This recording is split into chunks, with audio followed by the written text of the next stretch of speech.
Hello friends, let's check out Bird Island Park in Ponte, Vedra, Florida.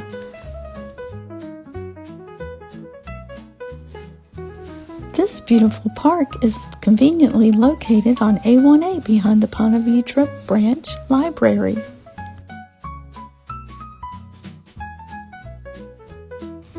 The concrete path leads to a wonderful mosaic tiled theater and playground.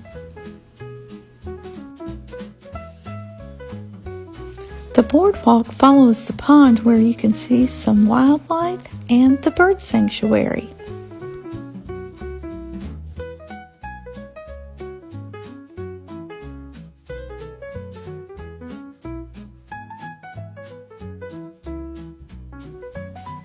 Another cool feature is the 3-foot hedge turtle-shaped maze where kids can get lost while their parents can easily see them.